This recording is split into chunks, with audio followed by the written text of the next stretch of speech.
Hey guys, welcome back to my YouTube channel. तो कैसे हैं आप लोग। आज मैं एक्सप्लेन करने वाली हूँ सीरीज़ का पार्ट 2। तो सीरीज़ के स्टार्टिंग में हम देखते हैं सानिया को। उसे पता चल गया था कि आसमान ने जो फ्रेडी के साथ किया था। सानिया जानती है कि फ्रेडी जो है वो ज़रूर कोई लीगल एक्शन लेगा, यहाँ तक कि उसे कोर्ट भी जाना पड़ सकता है। ये एक सीरियस सिचुएशन है। तो वहीं आसमान जो है वो वर्कशॉप के लिए गोवा जाने वाला है। और हम नेक्स्ट सीन में देखते हैं करण जौहर को, जो अपनी फ़िल्म को अनाउंस कर रहा था कि उसकी एक मूवी आने वाली है जो कि सुपर हिट होगी, जिसमें वो करिश्मा और आसमान के बारे में बताता है। वो बताता है कि उसकी फ़िल्म जो है अभी तक की सबसे रोमांटिक और एक्शन वाली फ़िल्म होने वाली है, और उसमें इंटीमेसी वाले सीन्स भी बहुत ज़्यादा है।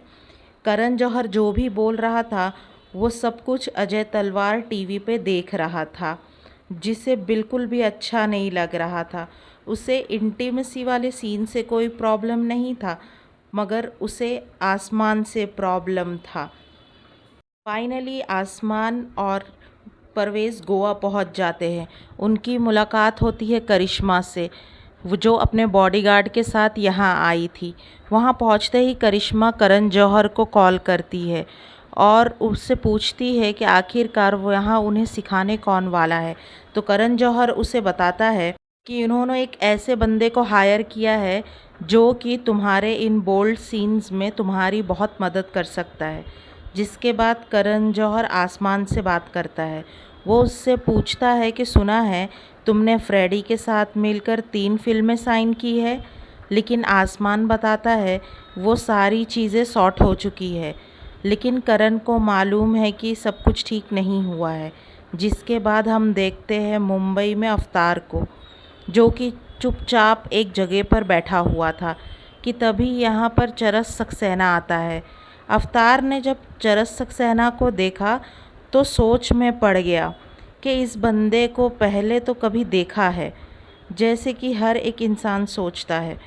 तभी हम देखते हैं कि गोवा में आसमान और करिश्मा को सिखाने के लिए कोई और नहीं, इमरान हाशमी खुद आए हैं, जो कि परवेज़ का फेवरेट एक्टर है। वो उसे देखते ही यहाँ पे परवेज़ एक सॉन्ग गाने लगता है।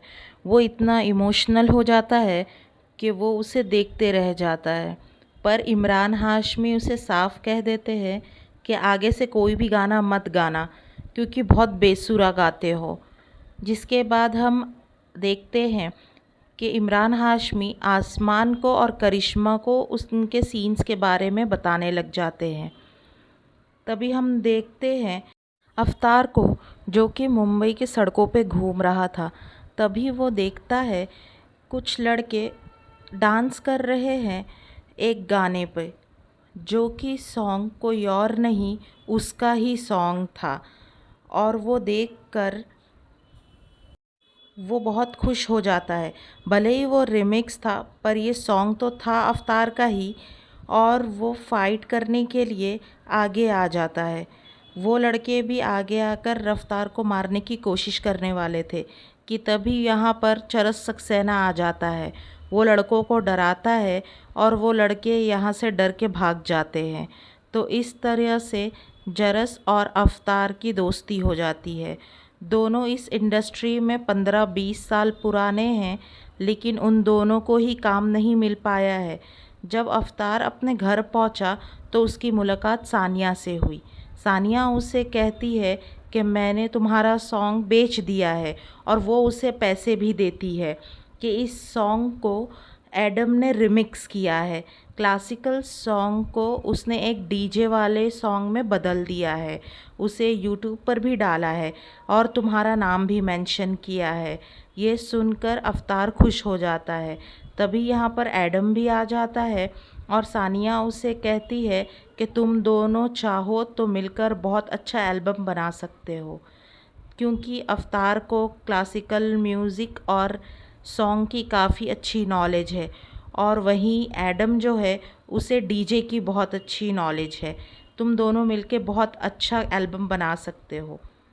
तभी हम यहाँ पे गोवा में देखते हैं करिश्मा और आसमान को, जहां इमरान हाशमी उन्हें अच्छे से सिखा तो रहा है पर वो दोनों सही से नहीं कर पा रहे, जो देखकर इमरान हाशमी फ्रस्ट्रेट हो जाता है।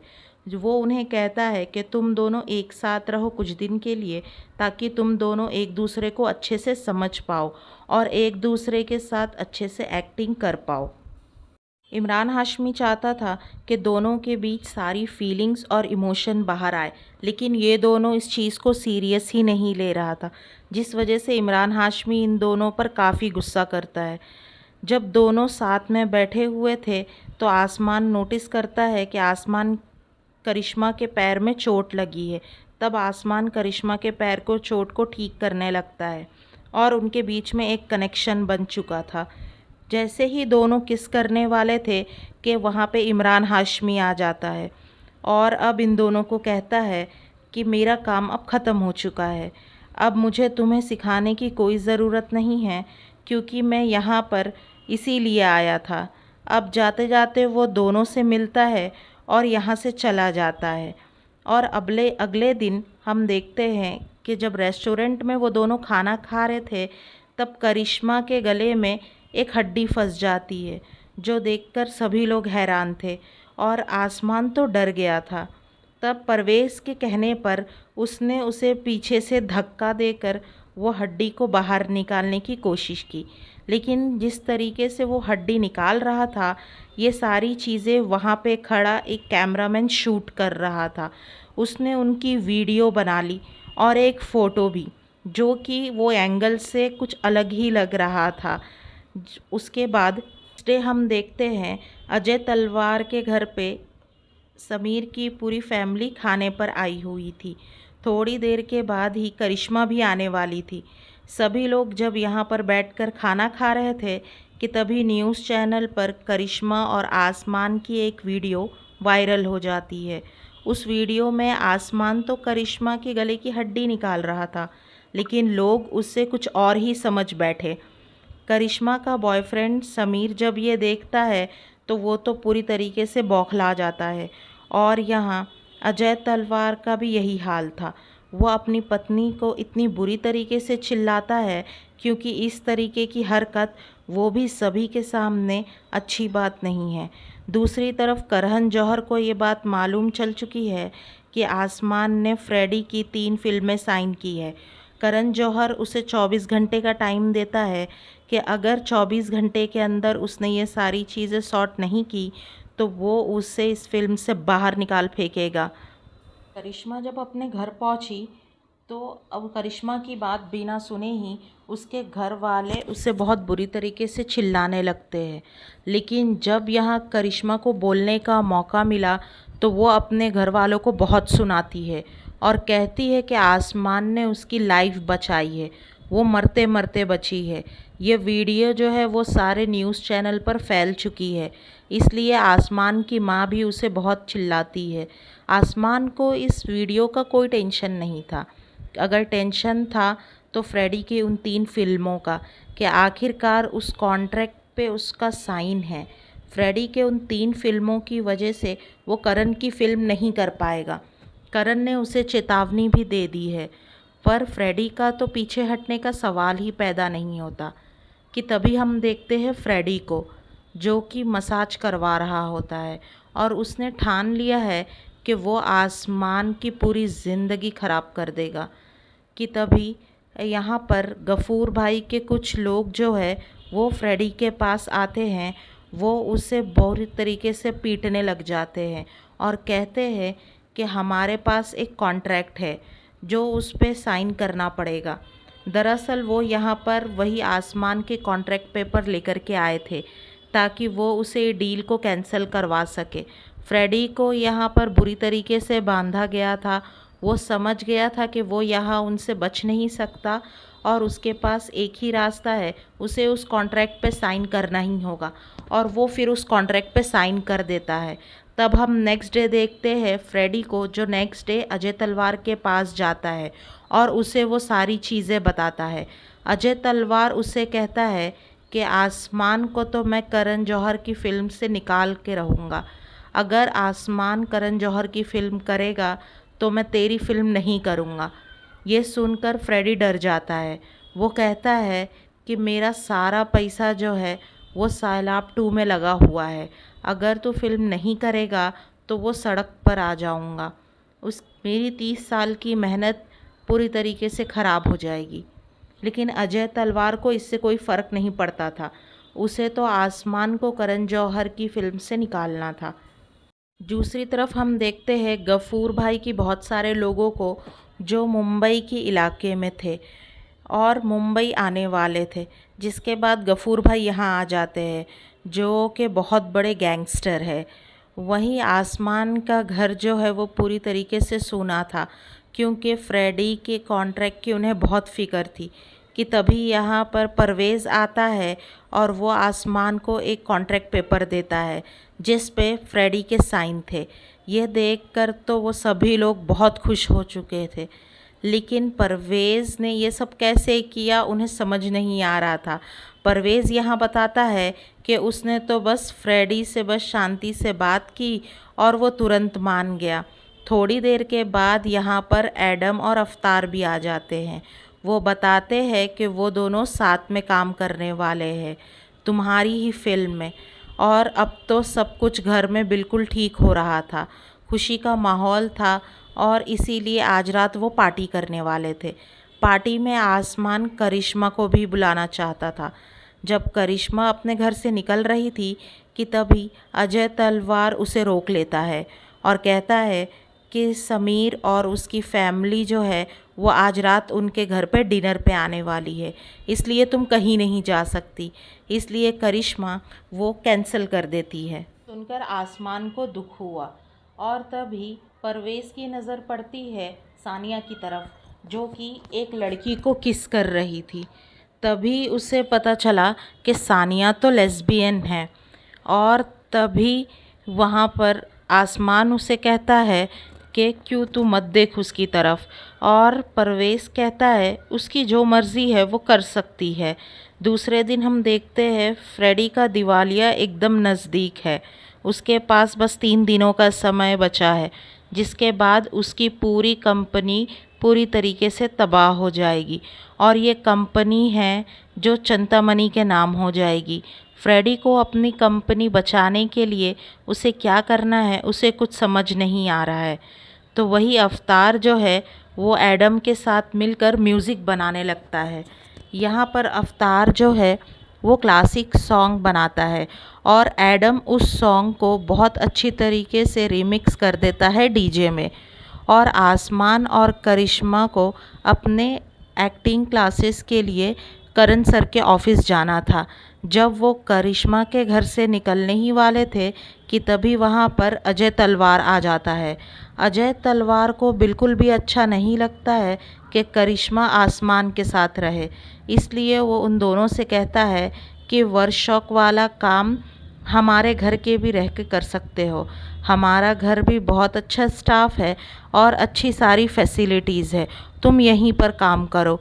और अजय तलवार उनके काम को और एक्टिंग को देखने लगता है और ये सीन कुछ इंटीमेसी वाले थे जो देखकर यहाँ पर अजय तलवार को बिल्कुल अच्छा नहीं लगता।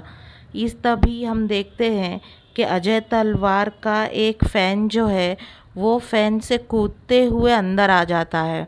वो बहुत ज़्यादा रो रहा था, लेकिन अजय तलवार ने उसे चुप कराया, उससे भगाया नहीं, बल्कि अपने साथ उससे एक फ़ोटो क्लिक किया और उसे ऑटोग्राफ दिया और उससे कहा कि अगली बार इस तरीके से बिल्कुल मत आना।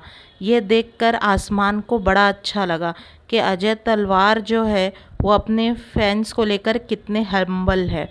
जिसके बाद आसमान यहाँ से जाने लगता है और मालूम चलता है कि कल करिश्मा का जन्मदिन है, इसलिए वो उसे पार्टी के लिए इनवाइट करती है।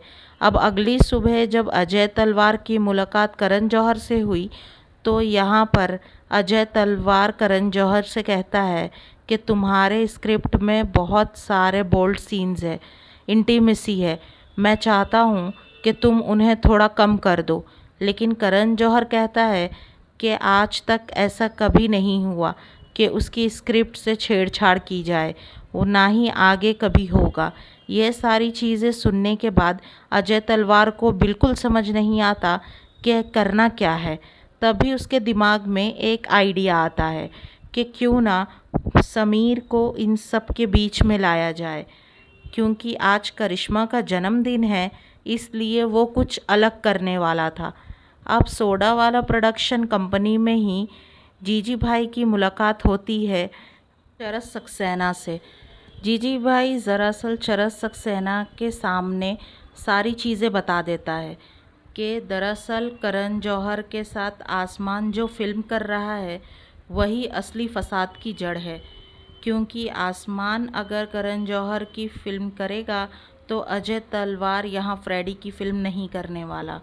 तो आज रात करिश्मा की बर्थडे पार्टी है, जहाँ पर बॉलीवुड के काफ़ी सारे सेलिब्रिटीज़ आए हुए थे और यहाँ पर आसमान और परवेज़ भी आ गए थे।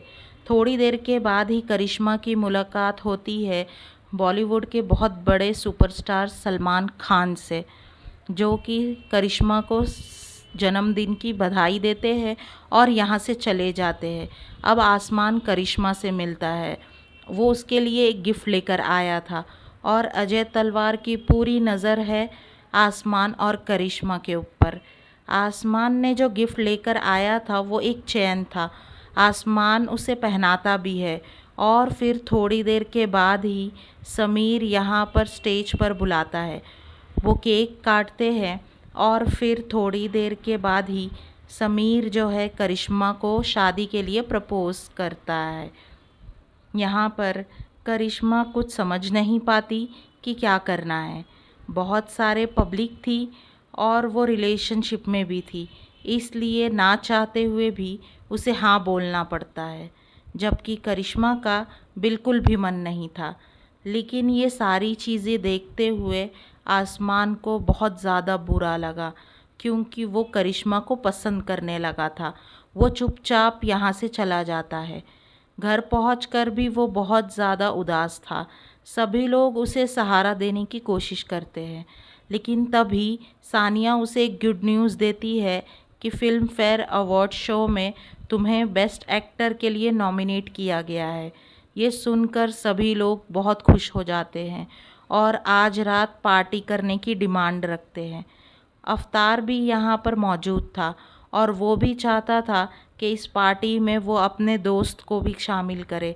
उसका दोस्त कोई और नहीं बल्कि चरस सक्सेना है, जो कि हाल ही में बना था। चरस सक्सेना तब जीजी भाई के साथ मौजूद था। दूसरी तरफ हम देखते हैं करिश्मा को, जो कि अपने पिता से मिलती है और कहती है कि मैंने हाल ही में समीर से बात की है, उसका प्रपोज़ करने का कोई इरादा नहीं था। ये सारा प्लान जो था वो आपका था ना, आपने ये क्यों किया, आखिर इतनी जल्दबाजी क्यों है आपको। तब करिश्मा बहुत अच्छे से समझ जाती है कि उसके पिता जो है वो उसके ऊपर भरोसा नहीं करते। अब यहाँ सब लोग पार्टी करने के लिए एक क्लब में आते हैं, जहाँ पर आसमान ने सभी को बुलाया था। मतलब कि ये सभी लोग मौजूद थे कि तभी आसमान की नज़र पड़ती है न्यूज़ चैनल पर, जहाँ पे न्यूज़ चल रही थी कि किस तरीके से समीर ने करिश्मा को प्रपोज़ किया। कि तभी इस क्लब में कुछ और लोग भी मौजूद थे जिन्हें ये नहीं देखना था, तो वो फुटबॉल देखने वाले थे। इस वजह से उनके बीच में झगड़ा हो जाता है और आसमान उन लोगों को बहुत बुरी तरीके से पीटने लगता है, लेकिन वो बहुत सारे थे। लेकिन तभी यहाँ पर एंट्री होती है गफ़ूर भाई की लोगों की, जो कि उन लोगों को बहुत मारते हैं कि गफ़ूर भाई जो है वो मुंबई आ चुके हैं और अब तेरे ऊपर 2 एहसान चढ़ चुके हैं, इसलिए गफ़ूर भाई जो है वो तुझसे मिलना चाहते हैं। लेकिन हमारा हीरो उनसे नहीं मिलता है, बल्कि वो तो बाहर जाकर करिश्मा से बात करने लगता है। करिश्मा उसे कहती है कि आखिरकार तुम बिना बताए पार्टी से कैसे चले गए। आसमान बताता है कि उसे एक ज़रूरी काम आ गया था और इसी वजह से उसने वहाँ रहना बिल्कुल ठीक नहीं समझा। कि तभी यहाँ पर करिश्मा ने उसे प्रपोज़ कर दिया और कहा कि वो उसे प्यार करती है। लेकिन ये सारी चीज़ें आसमान नहीं सुन पाता, क्योंकि गफ़ूर भाई के लोगों ने उसे किडनैप कर लिया था और इसी के साथ इस वेब सीरीज़ का सेकंड पार्ट ख़त्म होता है। उम्मीद करती हूँ आपको ये वीडियो पसंद आई होगी। वीडियो पसंद आई हो तो लाइक कमेंट शेयर ज़रूर कर दीजिएगा। Bye bye, take care.